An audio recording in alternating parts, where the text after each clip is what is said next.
किया है अपने 3 विधायकों को, कारण बताओ, नोटिस जारी किया है कि जिस तरीके से राज्यसभा में वोटिंग की गई, आपने वोटिंग क्यों नहीं किया? तो कांग्रेस नोटिस तो जारी करेगा ना भाई, अब ये बताएंगे क्यों कांग्रेस नोटिस। पार्टी के लाइन और विचारधारा से अलग होंगे तो आपको जवाब तो देना ही चाहिए। जो लोग ज्यादा बोले हैं वो तो गलत है, देना ही चाहिए, हर कीमत पर देना चाहिए। एक नेता कह रहे हैं कि उम्मीदवार सही नहीं था और दूसरे नहीं, गलत के बात है। विधायक कह रहे हैं कि विचारधारा के सबने उम्मीदवार से क्या लेना देना भैया, और मान सम्मान तो सही में नहीं मिला, मैं तो इसको एक्सेप्ट करता हूं। और यह चुनाव विपक्ष के नेतृत्व के अहंकार के कारण हारा गया है, दूसरा कोई कारण नहीं है। बीजेपी इस जन्म में चुनाव नहीं हरा सकती विपक्ष को, बस मैं इतना जानता हूं। कंगना रनौत में राहुल गांधी को भैया मैंने तो कह दिया, क्या 10 बार पूछते हैं इसके। नियम की सुनवाई आज होने वाली है सर। देखिए एक बात समझिए, यह सरकार को कोई मतलब नहीं है इस कंट्री में डेवलपमेंट से, आम आदमी के रोजगार से, किसानों की जिंदगी से, इकोनॉमी से, भारत के लोकतांत्रिक मूल्यों से। ये सभी समाज धर्म वर्ग को उलझा के रखती है। यही हर मुद्दे को पैदा करती है। SC/ST एक्ट को याद कीजिए, इन्होंने पैदा किया था, इस देश में झगड़े लगाए थे। फिर कई मुद्दे आप उठा करके देखेंगे तो इन्होंने समाज को तोड़ने का, नफरत पैदा करने की कोशिश करी। जैसे अभी सभी तरह के धर्म मजहब के लोगों को पूजा करने की आजादी, छठ करने की आजादी, सब जगह हम लोगों को है, हम स्वतंत्र हैं। भगवान आस्था की चीज है। अब बनारस के घाट पर इफ्तार करने वाले को गिरफ्तार कर लिया।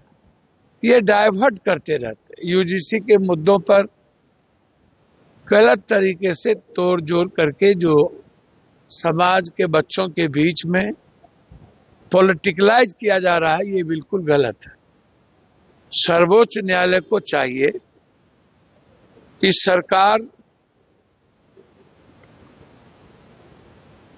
को निर्णय लेने देने का, कि आप निर्णय लें कि इसमें बच्चों के हित में क्या होगा। तो अब हम इस मामले में क्या बोलें, हर मामले में सरकार मुद्दों से दिग्भ्रमित करने के लिए कभी UGC के मुद्दों को राजनीतिकरण करती है। अभी तो बहुत मुद्दे हैं जिसका राजनीतिकरण करेंगे, ये चुनाव है, किन किन मुद्दों पर राजनीति ये लोग करेंगे कहना मुश्किल है। इसलिए हमारे बच्चों के बीच में कोई बंटवारा ना हो।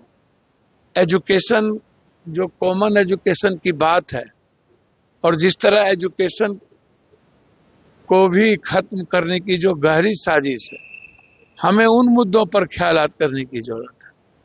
जैसे मैंने रेलवे में कहा कि 33% बच्चियों को आप रोजगार दीजिए, नौकरी दीजिए, उसमें आरक्षण भी दीजिए, और बेटियों की नौकरी में कोई जात पात मत कीजिए। तो आप मुद्दों से भटकाते रहते हैं। मैंने कहा कि किसी कीमत पर आप जो परीक्षा देने बच्चे जाते हैं उसको फ्री कीजिए। तो इन सब मुद्दों से भटकाने के लिए ये UGC जैसे मुद्दों को लाती है, और सरकार का ये पैदा किया हुआ ये मुद्दा है। सरकार समाज को बांटना चाहती है, समाज को मुद्दों से अलग करना चाहती है। स्मृति भी जला रहे। अच्छा एक बात बताइए, मनु स्मृति जलाने की बात, मनु स्मृति का या किसी चीज से क्या संबंध? मनु स्मृति तो बाबा साहब अम्बेडकर के समय में भी जला, कभी कहीं झंडे जले, कभी संविधान जले, कोई कहता है महात्मा गांधी भी एप्स्टीन के फाइल में नाम है। तो अब क्या क्या लोग बोलेंगे। मनु स्मृति जलाने का UGC से क्या संबंध? मनुस्मृति से देश नहीं न चलता है, देश चलता है संविधान से, बाबा साहब अंबेडकर के कानून से। हम संविधान से बंधे हुए। अब इधर मनुस्मृति किसी ने जला दिया तो गाली गलौज शुरू हो गया, कुरान जलाएंगे। तो अब मनुस्मृति से जलाने के संबंध का कुरान से क्या लेना देना? अब बाबा साहब अंबेडकर की विचारधारा पर बहस कर लीजिए, उसको जला लीजिए यदि आपको इतना ही शौक है। इसमें ना तो कोई हिंदू वाली बात है ना मुसलमान वाली बात है। भैया मैं इस कंट्री से उब चुका हूं। मैं जा रहा हूं जहां गोली मार दिया गया है सीना में आदमी को, वहां जा रहा हूं, जाने दीजिए। मैं इस कंट्री के पब्लिक से उब चुका हूं। पब्लिक किसी कर्म की नहीं भैया, ना लड़ना जानती है। कंप्लीट पंजाब खत्म हो चुका है, ना लड़ना जानती है ना बोलना जानती है। बस नफरत के अलावे कुछ नहीं जानती इस कंट्री की पब्लिक। अपने लिए नहीं जीना जानती है तो और क्या जीना जानेगा भैया।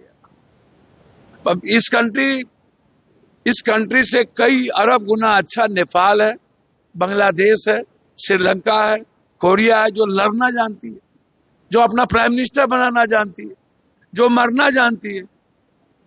इस कंट्री से माफ कर दीजिए हमारे जैसे लोग। कंगना रनौत ने राहुल गांधी को टपोरी कहा। कौन है? कंगना रनौत ने राहुल गांधी। अच्छा, रोपिएगा बबूल, खाइएगा खजूर, गोबर पर कायला घी फेंकते रहते हैं। सर, व्यक्तिगत आलोचना का कोई जगह है? अब तो सभ्य हमाम में नंगा है। अब राहुल गांधी जी हाथी चले बाजार कुत्ता भूखे हजार। इग्नोर करिए ना कंगना उंगना को, कंगना चकना ये सब तो भैया चटनी है, इस सबको इग्नोर करा कीजिए। क्या का इस सब के बारे में बोलते हैं? जिस तरह से महागठबंधन की हार रही, विधायक कह रहे हैं कि हमारे नेता के चलते हैं हम लोगों ने। अच्छा, एक यादव से बात हुई थी, उन्होंने कहा कि जाओ बेटा अपने आवाज से रहो। सतीश विश्वास ने ऐसा कहा। अच्छा, पप्पू यादव से बातचीत हुई तो हमने तो उनको कह दिया, आप किसी से पूछिए। हमने तो उनकी पत्नी तक को फोन किया कि जाके दे दो।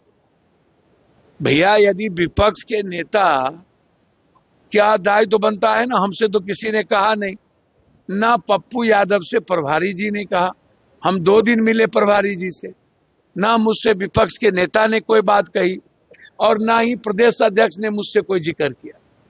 हमको अंतिम दिन प्रदेश अध्यक्ष जी ने 12 साढ़े 12 बजे दिन में फोन किया कि पप्पू जी किसी तरह देखिए। तो मैंने विधायक लोगों के पत्नी बहू से बातचीत की कि ये लोकतांत्रिक मूल्य का ह्रास है और नैतिक मूल्य इससे खत्म होगा, अच्छा नहीं लगता है। तो भैया, बीजेपी तो हर तरह के मूल्यों को खत्म करता है, टोटल पैसा तो उसी के पास है। और कुत्ता बिल्ली के तरह जनता भी बिकती है और नेता भी बिकता है। 10,000 में 2,000 5,000 में वोट लेता है लोग, जनता भी बिकती है और जनप्रतिनिधि तो बिक ही रहा है। इतना बड़ा, इससे अच्छा तो कुत्ता बिल्ली गाय गोरू है। जैसा नेता है तो सब बिकता। हॉर्स ट्रेडिंग में क्या हुआ? कर्नाटक में हॉर्स ट्रेडिंग हुआ था कि नहीं? मध्य प्रदेश में हॉर्स ट्रेडिंग हुआ कि नहीं? महाराष्ट्र में हॉर्स ट्रेडिंग हुआ कि नहीं? जब जब एमएलसी राज्यसभा की बात आती है तब तब मलाई शुरू हो जाता है। अनिल अग्रवाल जी का क्या हुआ था भाई? कितने करोड़ करोड़ रुपया दिए? और वो जो दारू माफिया थे बेचारे डेथ कर गए, किंग महेंद्र, वो तो भाई चेक पैसा देते थे दल को, जिस दल से वो राज्यसभा में जाते थे, वाइट पैसा। बोलता था मैं 150-200 करोड़ रुपया देता हूं किसी दल को। भैया, आप कोनो बंगनी में तो देते नहीं थे। तो बिना पैसा का धन पशु लोग एमपी बनेंगे, एमएल है? हारना तो तय था। विपक्ष के नेता ने अपनी भूमिका और जिम्मेदारी को नहीं समझते हैं। क्यों आप भाग जाते हैं भाई? आप लड़िए, फाइट क्यों नहीं करते? मुजफ्फरपुर में सीने में गोली मार दिया, भागे क्यों हुए? जाइए लड़िए।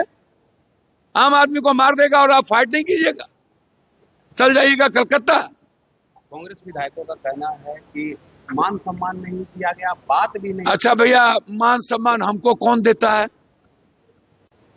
हमको कौन बुलाता है? मान ना मान, मैं तेरा मेहमान। सला ना हम 3 में है ना 13 में है, ना डगरा के बैगन के तरह हम लोग है, ना इधर ना उधर, ना कौन मान सम्मान देता है? आखिर आप आदमी के लिए जिएंगे ना। आदमी को ना वोट देता है क्या? जात पात पर वोट देता है। आखिर अब मुद्दों पर डेली चर्चा करते हैं ना लोकसभा के भीतर। बिहार की चर्चा करते हैं, बच्चों की चर्चा करते हैं, महिलाओं की चर्चा करते हैं कि आप निचला वर्ग दीजिए, उसकी सुरक्षा का ख्याल करिए। अब इसमें मान सम्मान क्या खोजना है? जब आप दल से जुड़े हुए हैं तो सिद्धांत से भटकिएगा। ये गलत तरीका है और जिन्होंने भी ये किया है गलत किया है। मैं मानता हूं कि विपक्ष की जो भूमिका थी वो सही नहीं रही और जो मान सम्मान विधायक को मिलना चाहिए नहीं मिला, लेकिन मान सम्मान की चिंता दल के विचारधारा से छोटा है। वो विचारधारा ऊपर है, मान सम्मान नीचे है।